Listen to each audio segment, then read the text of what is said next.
Hello everyone, my name is Andrea Fritz and I am one of the artists who was accepted into the Sooke Fine Arts Show for 2020.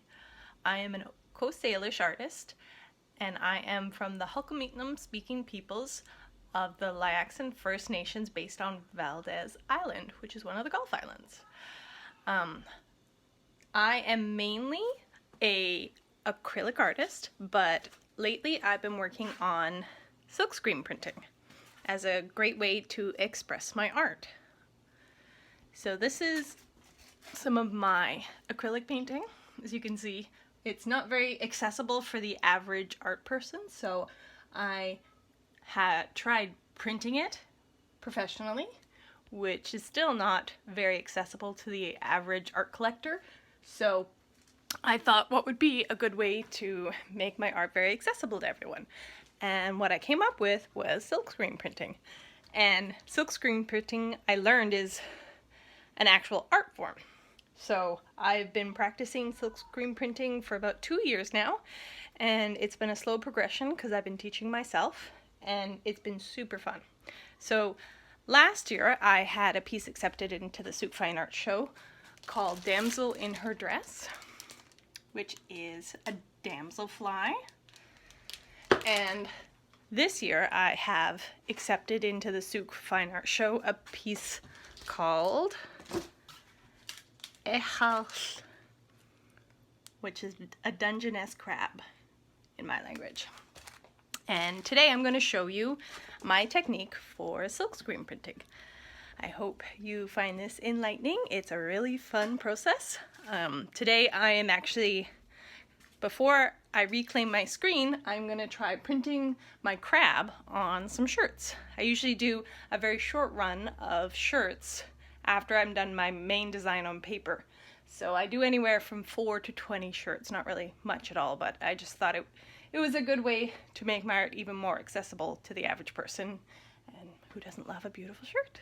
So yeah, follow me along here. So this is one of my first pieces of serigraph art, which is just a fancy name for silkscreen printing. I did this basic design in silkscreen, and then I blocked some of it out, little bits on either side, and reprinted it in different colors in a parallel manner to create this design. This is a new channel style design, which is what I was taught, even though I am Coast Salish. I have taught myself the Coast Salish art form, building on what my teacher, Victor Newman, taught me as I was growing up. So here are some of my pieces that I've created with serigraph art form.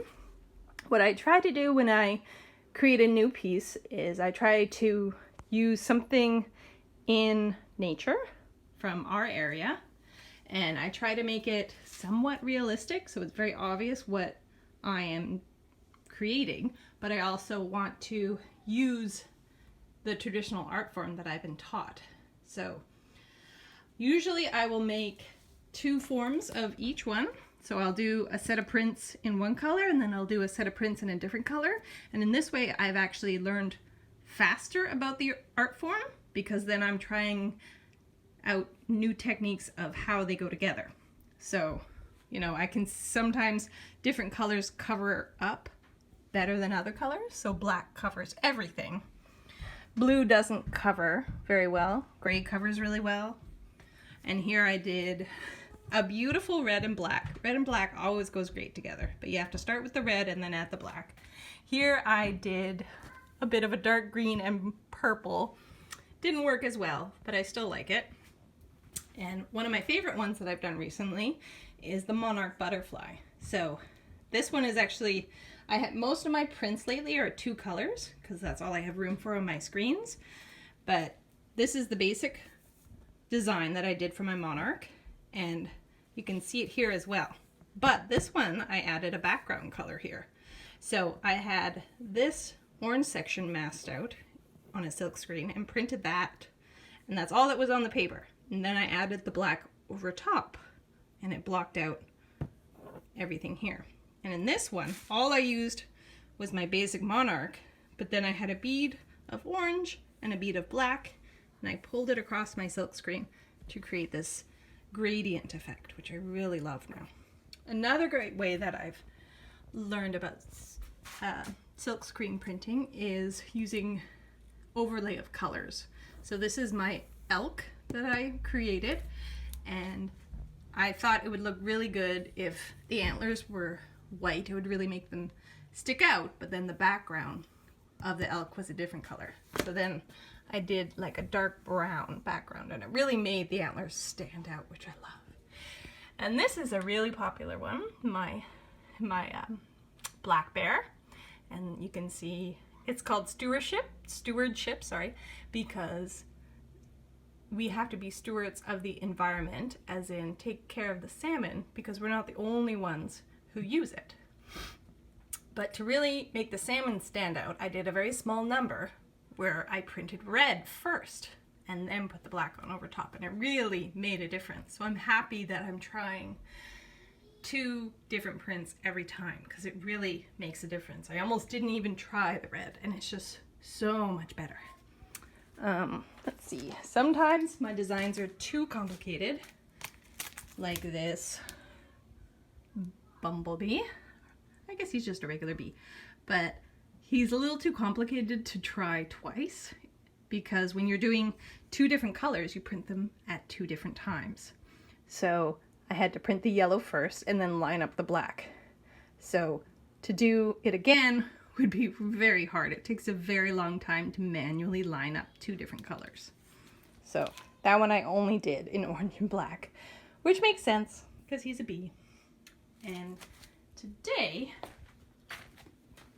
I'm going to be doing my crabby, which I did a very limited run in this, with this background color, with different claw and main body colors. So they're actually very different. This is the one in the show, and then I experimented with just a few of these other colors just to see how they went together. And you can see the orange doesn't cover up the brown very well, right?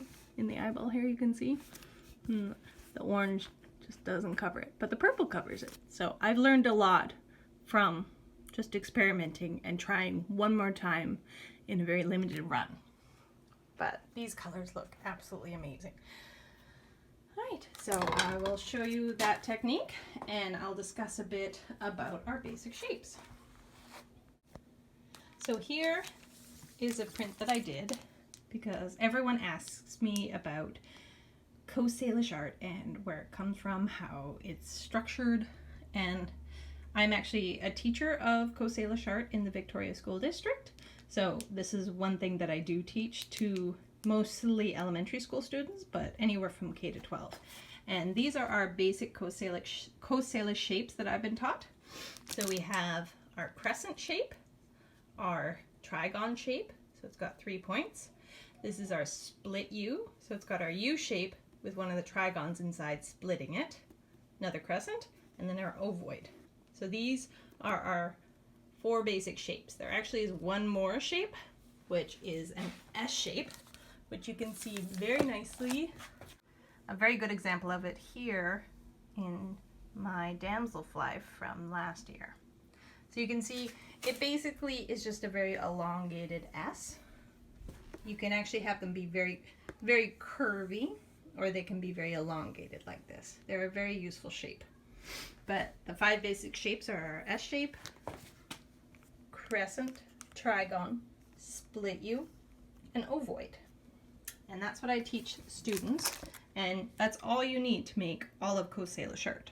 So you make a form line, which is the outer section of a design, so you can see it's a hummingbird, and then it's filled in and amplified by using these shapes. So you can obviously see the trigons here with 3 points in each, crescents for the wind, a crescent for the wing. This is actually another large crescent for the rest of the wing, filled in with more crescents. Here we have an ovoid for the eye, ovoid for the head. Here we have crescents that are merged in the middle here. So these are 6 crescents that are merged.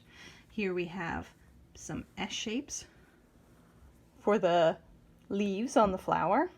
So all you're using are the 5 basic shapes, and you use them with an outline, or you can just stack them together in different ways to create the art. And that's why Coast Salish art is so eye-catching, because it's just repeated shapes. And so your mind finds it very easy to understand, but it's still complex, which is just amazing. I love it. So one reason why these shapes are important, I've heard a story about it. There's lots of different reasons why people consider these to be the Coast Salish shapes, but one story that I've heard is that if you drop a little pebble in a pond, it creates ripples. So the ovoid is just a ripple from a pond. And then if you add more rocks that you're dropping, then those ripples interact and they create more shapes. So really, they're all just how the arc, the curve, interacts with each other.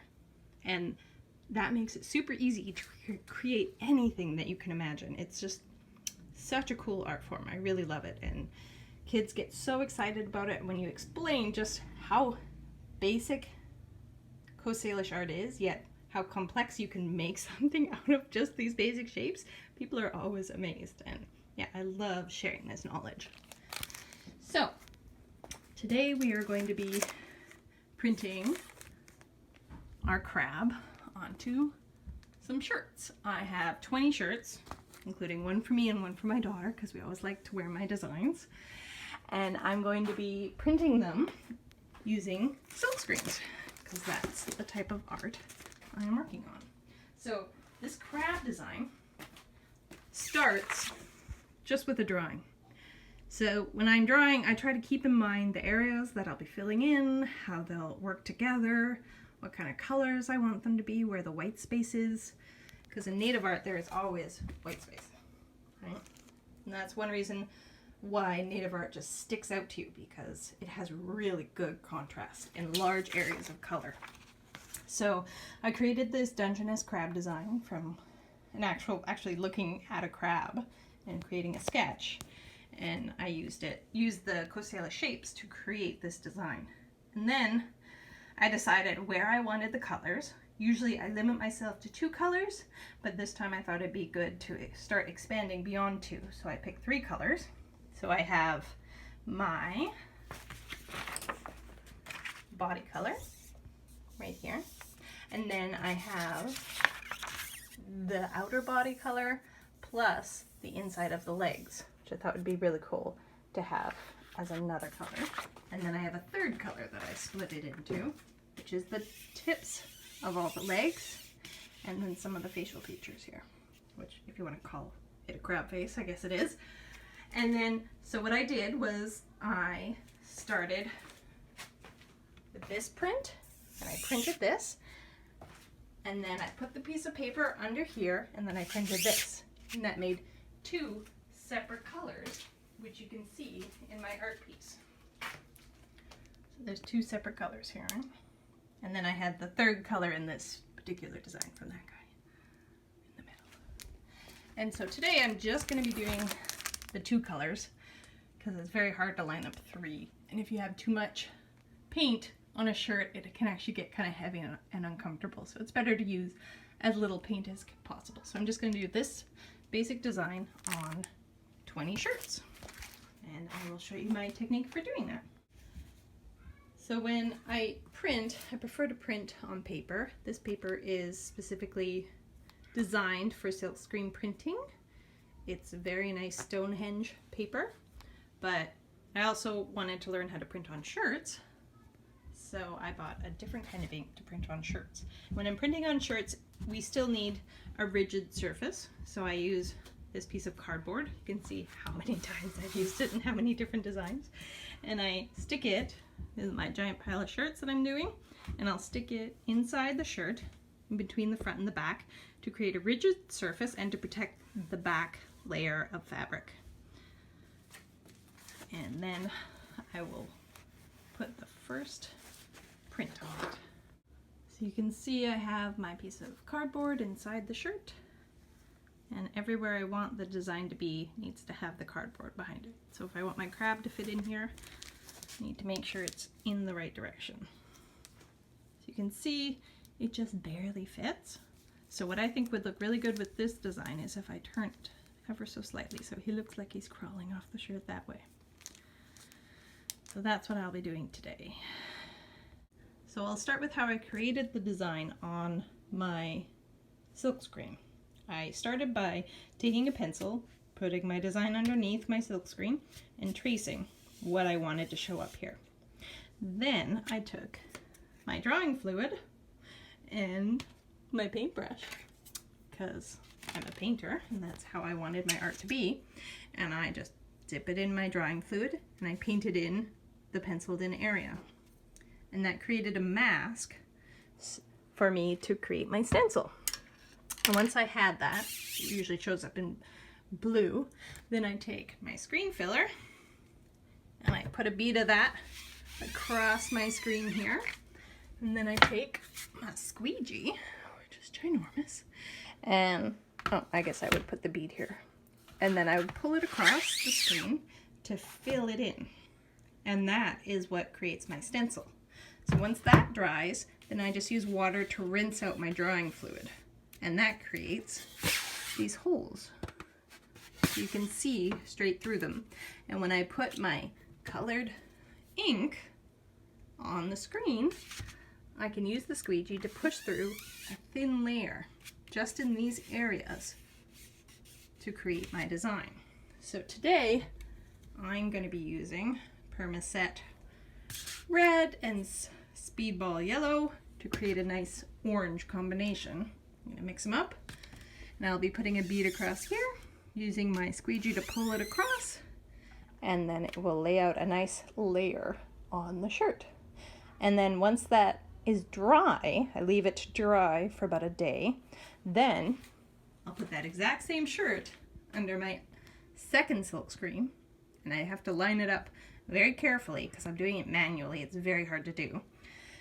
And I will print this next design. Usually I would print it in a different color, but just to make it easier, because this is an extremely complicated design to line up, I'll be using the same mixture of red and yellow into orange. So I'll just be using the same color, and that'll make it a lot easier to line up. Not simple, but just a bit easier.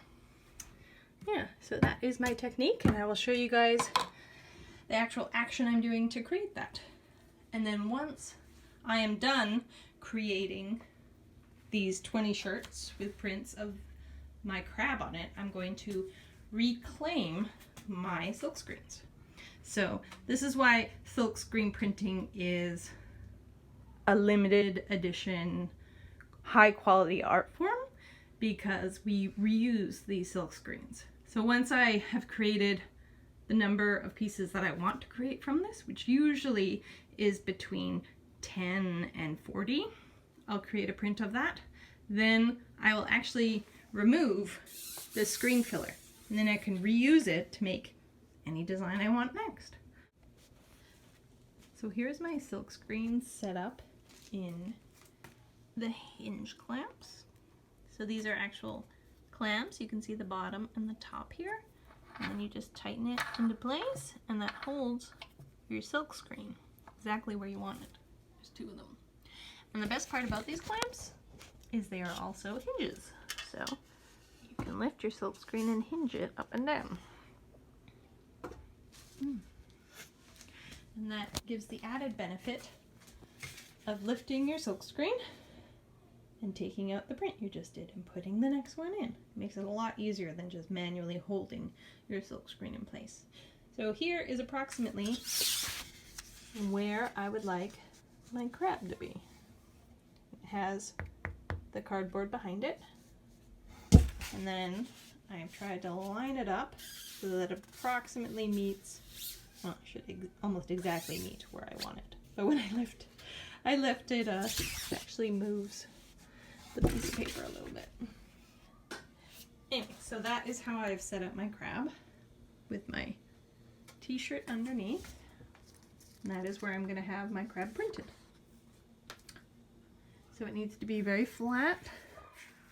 With paper, you just stick it in, tape it down. But with t-shirts, it's actually a little bit harder.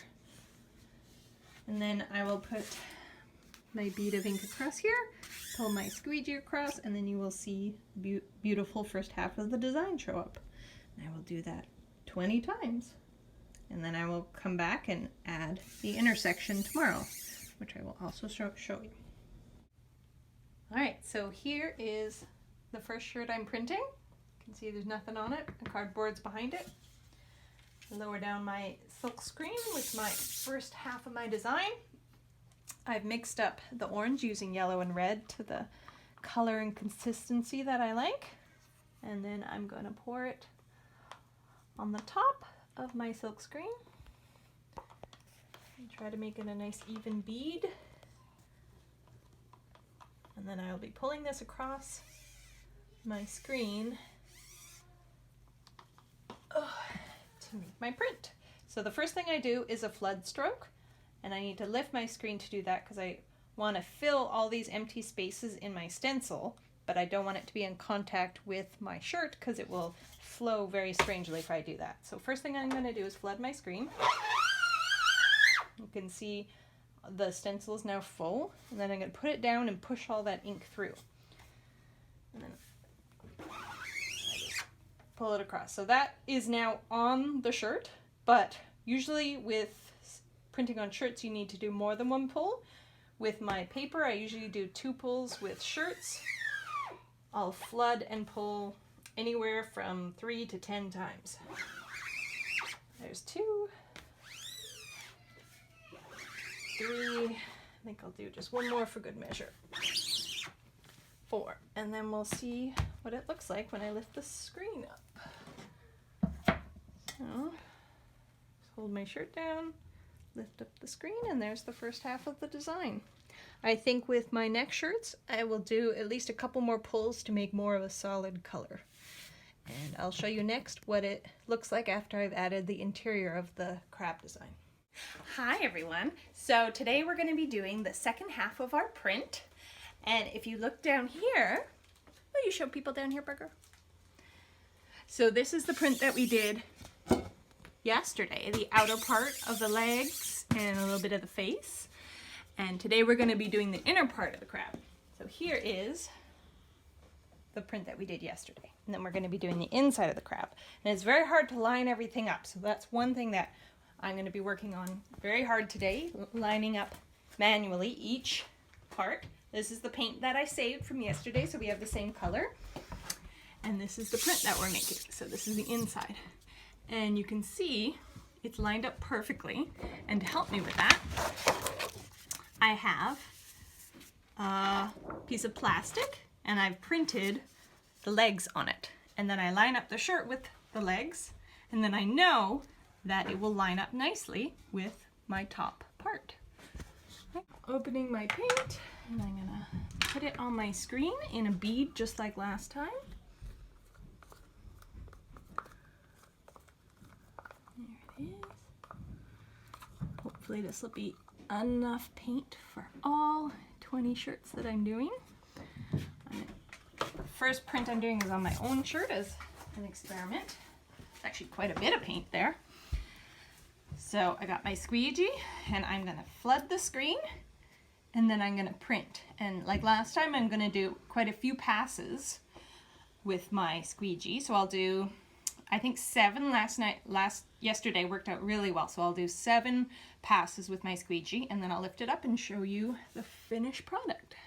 So I lift it up and then pull, and that floods my screen, which means it fills in all the empty spaces with paint. And then I put it down and I use my squeegee to push the paint out. And I flood again, push the paint out. And I'm going to do that 7 times. 3. Uh-oh. Hold on a sec. You never quite know what's going to work and what's not going to work.